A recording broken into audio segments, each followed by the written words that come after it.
Hello again. Welcome to another edition of the Front Row Roundtable show presented by Ralphie's. Good to have you along with us here tonight. Joining me this week, Big John Malkowski, easy for me to say, the St. John's Radio Network and also official scorer for the International League. Good to have you back. Nice to be back. And Morgan's Marty Bin, who is just being described as sports antagonist today. I like that. Maybe more than court jester, I like that, yes. All right. We'll official dissenter. Right. We'll explain next week. Yeah. Right? No. We're going to talk sports right now. Right. We're sticking strictly with sports, yes. But you're a star now. No. So, people want to know what's No, they do not. What's going on with Marty. Move along to sports. No one wants to know that. You're a public figure now. See, so. Please stop. All right. Topic number one here. All right. It's the Cavs and the Warriors. Who could have seen that coming? Just like everybody predicted back in October. Game number 2 is tomorrow, by the way. So I have two family members that are of the constant sports conspiracy, everything's fixed group. Like they're the outlier. Like, Yep. if there's a bell curve, they're so far over there that I 99% dismiss everything that comes out of their text, tweet, whatever universe they communicate with. I just try and be like, and I started thinking, because, 2 Game 7s, a lot of drama along the way, and we end up with the exact same result. And boy, they were just owning it all weekend. And I thought, maybe, right? Yeah. Like when you're in your mind, when they might have a point, I was terrified for what that says about sports. Well, they don't have a point. No, I didn't say they did, but I'm bored with this. This drama and I are over. The superstars rise to the occasion. The truly great players rise to the occasion. And I've never been a conspiracy guy because, especially in this day and age, if more than 2 people know about anything, it's going to get out. Right. Somebody's got a person in the media they know, or somebody's got to tweet it, or somebody's got to put it on Facebook, and there's no way there can be any kind of big conspiracy like that. Why would you jeopardize a multi-billion-dollar industry to try to fix a basketball game? I mean, I'm not saying no, I'm not saying did. you. I'm not saying you. I'm just. But it did To seem all the way conspiracy more people dramatic out to there. end up with it. What we all, if you asked somebody 5 months ago what the season would end up looking like, it's this. Right. But along the way now, there was a lot more drama and plot to end up where everyone thought we'd be anyways. I just think that the NBA playoffs are the most predictable of the 4 major sports. And really, I don't think it's that. It didn't play out that unlikely because you've got LeBron carrying a bunch of guys to the finals. So it makes sense that they go 7 games because if his supporting cast doesn't do a little bit of something, then they lose. If they do a little bit enough, then they can win. So Or yeah, if he's a little distracted for a night, or ate a hot dog that didn't agree with him at lunchtime, and it misses 2 jumpers, you lose. And I think Golden State is just so bored, just because they're so good. They're just kind of tell us when we have to turn it on. We're down 15. Okay, somebody give us the energy drinks at the half, and we'll come out and blow you out we'll by start 20. shooting. We'll start really playing now. And I admit I did not watch a lot of it, especially the 2 Game 7s. I was at the Mud Hens all weekend. But the little bit that I did see on the TV that was up in the press box that I was watching every once in a while, it was an ugly game. The Cavs, the Cavs game, at one point I looked and the 2 teams combined were 6 for 42 shooting threes, or 7 for 42.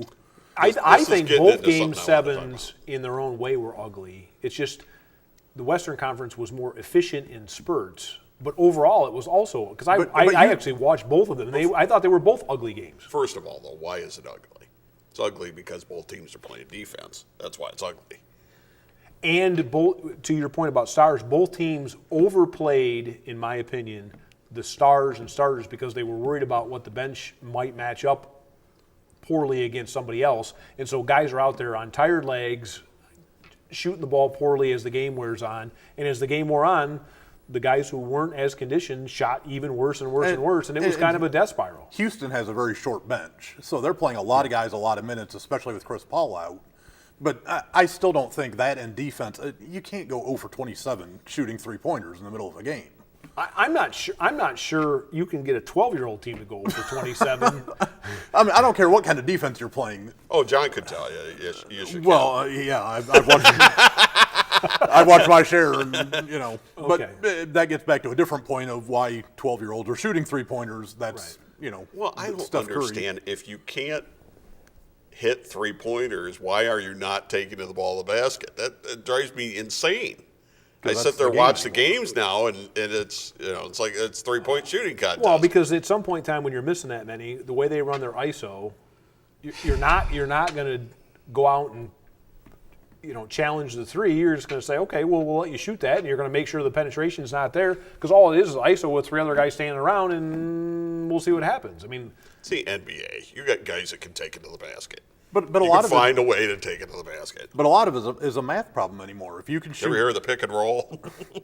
well, in pick and pop, I mean, anymore it's pick and pop as much as it is pick Well, and yeah, roll. but they're not hitting threes. That's my point. but Right. but if you shoot 33% if you make 33% of your threes, if you can't make 50% of your 2-point shots, it still makes more sense to shoot 33% of your threes. But they're not.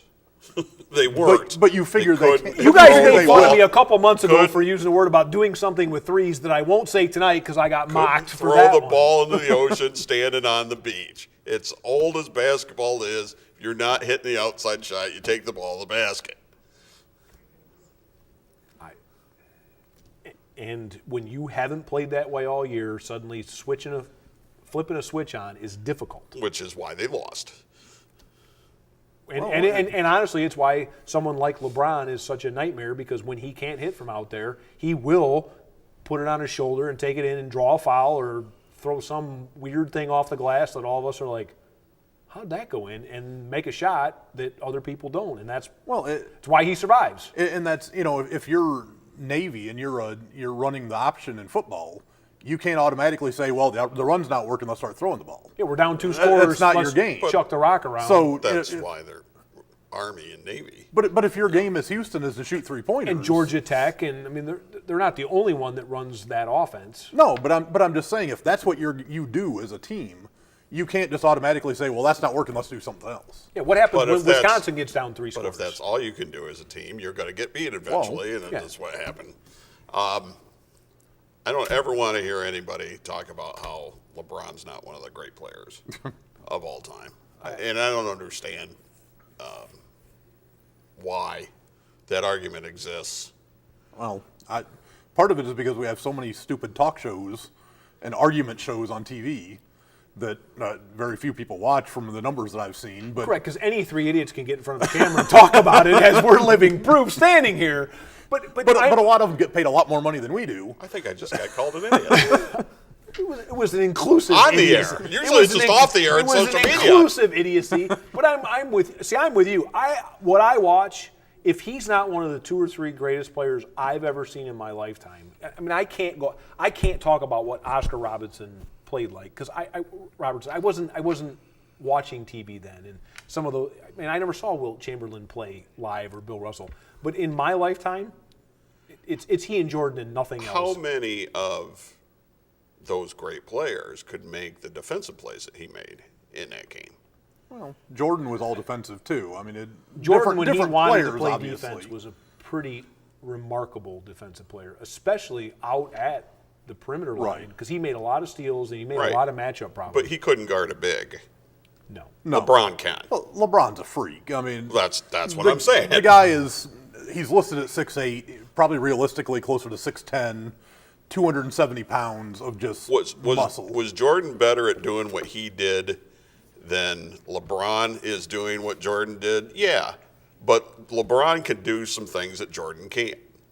I think if you said to me, who would you pick first, you could flip And a they're coin, different positions, flip a coin and actually. we win. Yeah, except I actually think LeBron does more because he has the ball in his hand more. Because Jordan was never really where the ball they ran it through Pippen or they ran it through a point guard all the time. Jordan didn't have the ball in his hand a lot, so he got set up running off screens and whatever much more than LeBron. LeBron's got the ball in his hand all the time. We'll save this for when it's a really, really slow week. Okay. All right, we got to take a timeout. When we come back, the national anthem is back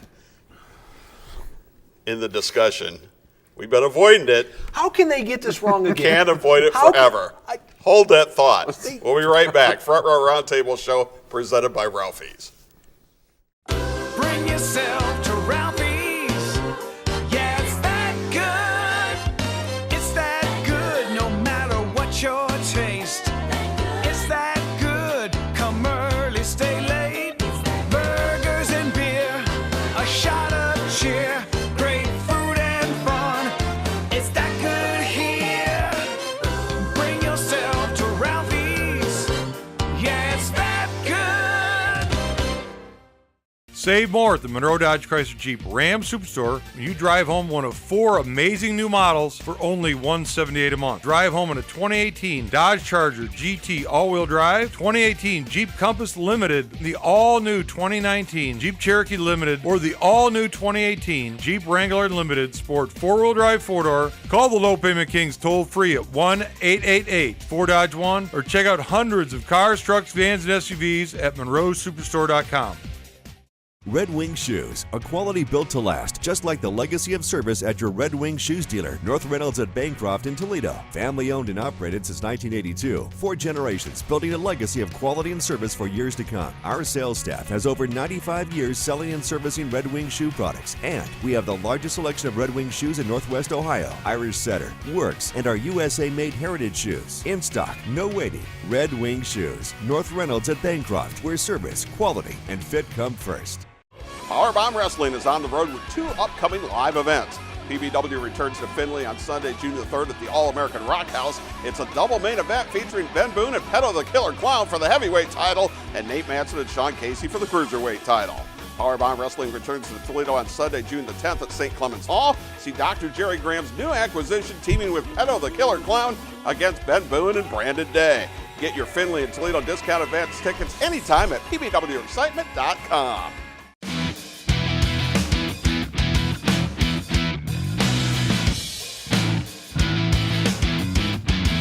And back we are, the Front Row Roundtable Show presented by Ralphie's. Don't forget wing time at Ralphie's, weekdays from 2 until 5. I took advantage of that on Monday, by the way.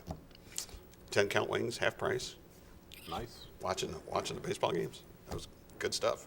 All right, of course, Monday was a holiday, but still took advantage of it. All right, and don't forget anytime you stop by, any night actually after 9 o'clock, half price appetizers as well. Good stuff. And we thank Ralphie's very much. We also like to thank Ralph Mahalik, Monroe Dodge for being a sponsor, Mike Seeger, Red Wing Shoes, and so on. All right, next topic here. The national anthem. The NFL. I was hoping you forgot during the break. I was thinking to myself, let him move on. I don't enjoy this topic at all. But the NFL is basically saying if you're out on the field, you have to stand. You don't have to come out on the field if you don't want to. And the only thing they've changed now is that all the media is going to look at who's not on the field and question that instead of who's kneeling and questioning that. I thought maybe 10 weeks into last year this became a non-event, and so we reinvented a non-event that has no positive outcome because I see both sides and I don't want to adjudicate the right and wrong answer on this. It had waned, to where there were hardly any players that were doing it by the end of the season. Now you got players talking about boycotting the season. I don't believe that's going to happen. Well, but there's also been a whole discussion of whether the NFLPA was involved and whether collective bargaining. I mean, now once they made the it. wife goes, you're not getting a check. Exactly. Right. Yeah. Now they've made it a collective bargaining argument. I mean, look, they from Ray Rice all the way through Ezekiel Elliott and everybody, they've botched that whole handling of that, and they have botched this again.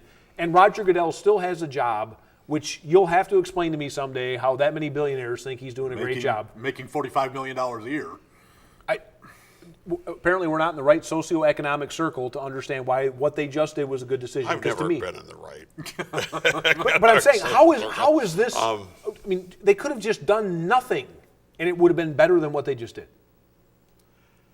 I'm not sure that the owners in the NFL can quite relate to the populace. No. I don't think that. I think there's a bit of a gulf there. But there was discussion about did they actually vote on it or didn't they vote on it? And Well, supposedly one team abstained. And other But than it was that, unanimous. that was the Raiders. That was the Raiders, by the way. Well, That was Mark Davis and the Raiders. I was going to say that's a Davis, so you can. They should abstain from everything. You have no idea out of what he's principle. thinking. I'll never vote with the rest of them. Never. My father left it in his will. I can't. The thing that got me back on this, though, was CNN ran the documentary on 1968. And, of course, that was the year of the Mexico Summer Olympics, where the standing on the Podium with the sprinters on the glove podium and- with the black glove and that. So, I mean, I totally get the fact that most fans want to keep politics and sports separate. I get that because sports is our escape for the most part. There's a lot of things in life that are tough on a lot of people, and sports, you get away from everything for 3 hours or however long an event is. But I don't think you can separate the two. I actually think, and you and I have never had this conversation, so we're going to have it in front of a camera. I think sports is the most inclusive thing I've ever been part of.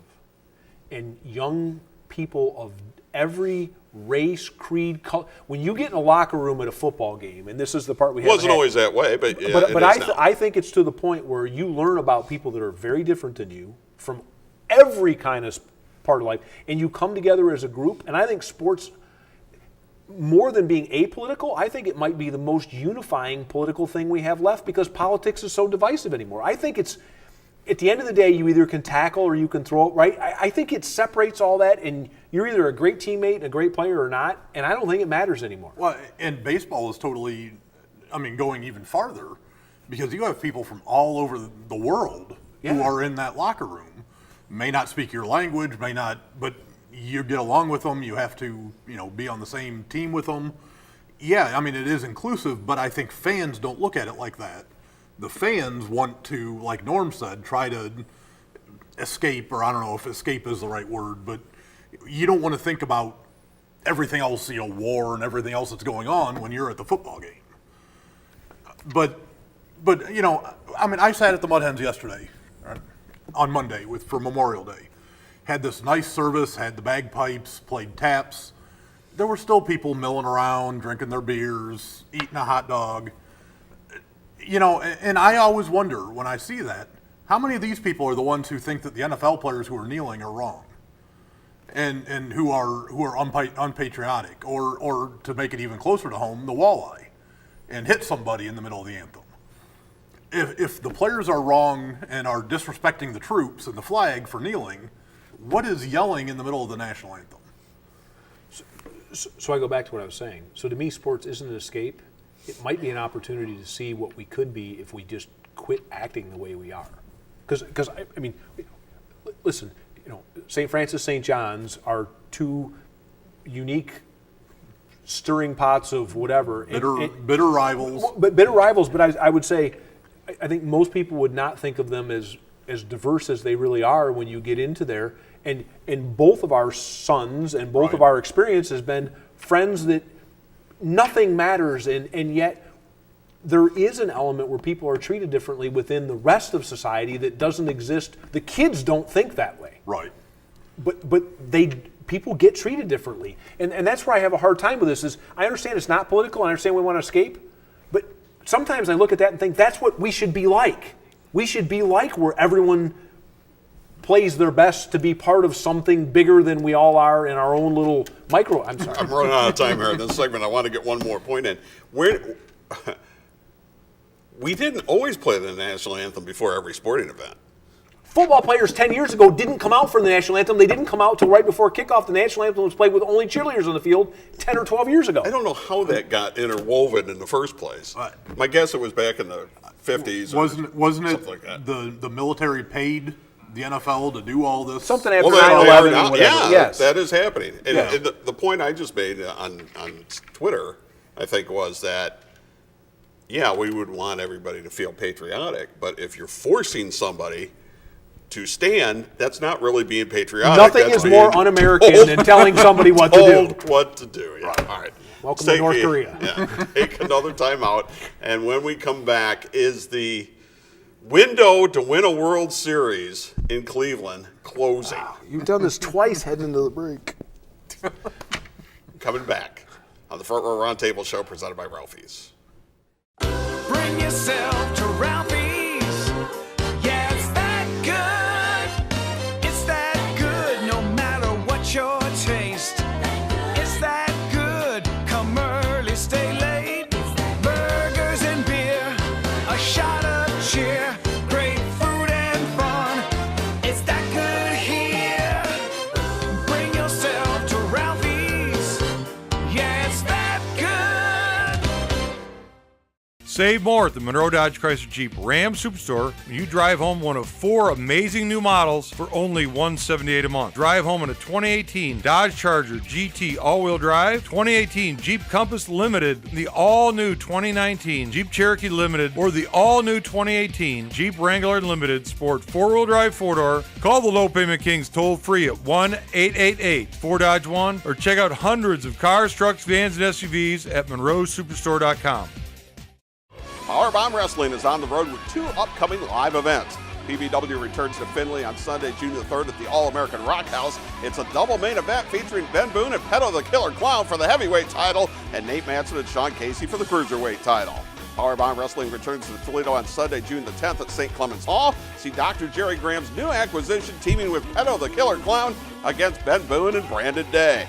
Get your Findlay and Toledo discount advance tickets anytime at pbwexcitement.com.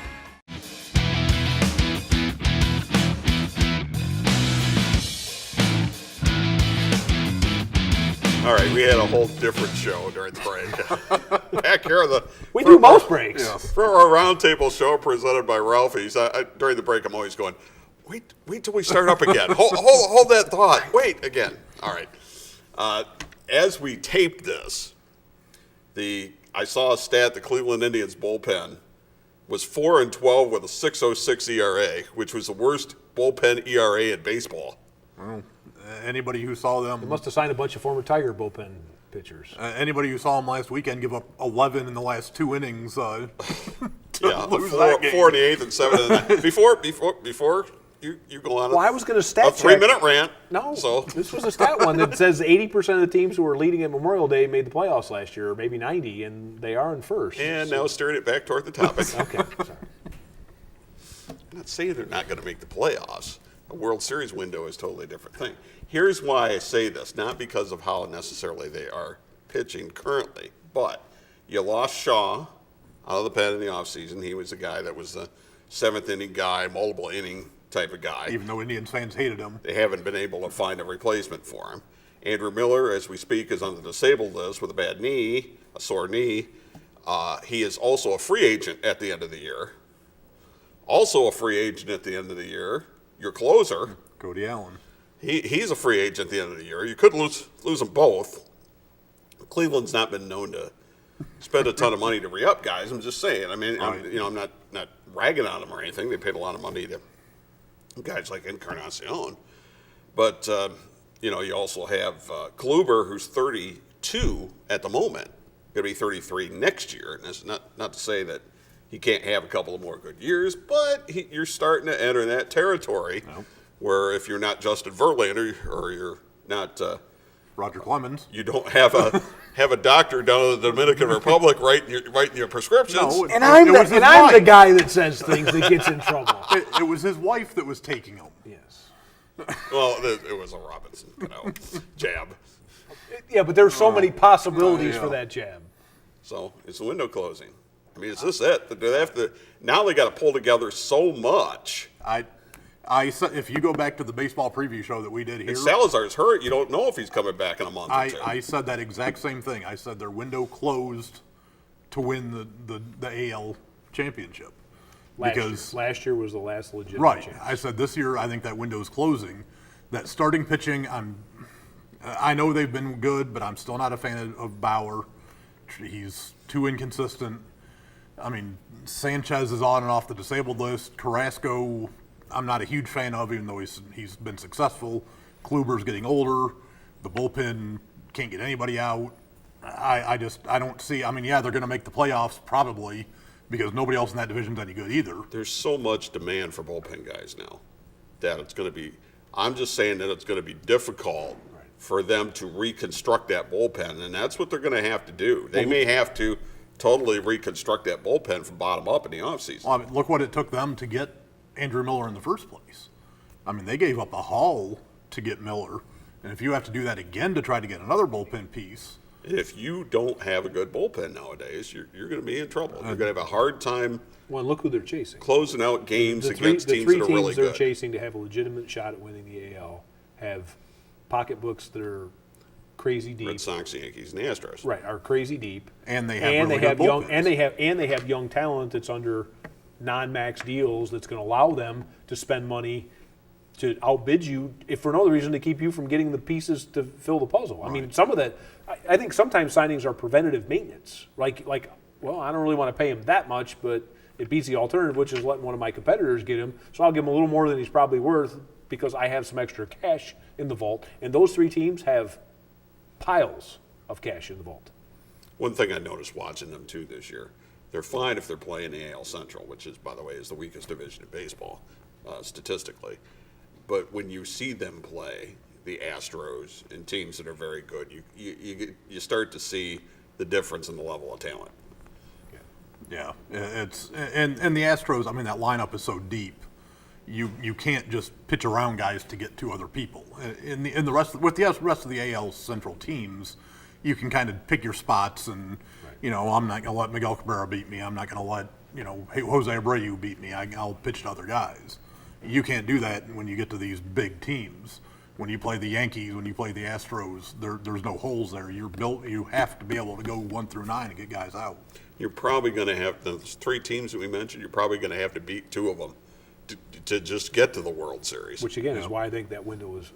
You were very correct earlier this year, and I think the first month and a half of the season is played out. That window isn't closing; it's closed. It can still be done, but you got a whole long list of things that are going to have to pull together by the time September ends, and that's a lot of things that you have to pull together to be able to. And for the record, I'm not cheering against them because as a Tiger fan, I'd rather the Indians beat any of those other three than anybody else. So I'm not anti. I like to crash on the Browns, but I'm not doing that here. I just say I think the window's closed. We got to run. Marty, thank you very much. John, thank you very Good to be kindly. back.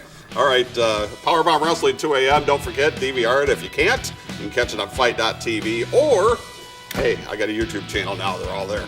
We'll see you next week on the Front Row Roundtable Show presented by Ralphie's.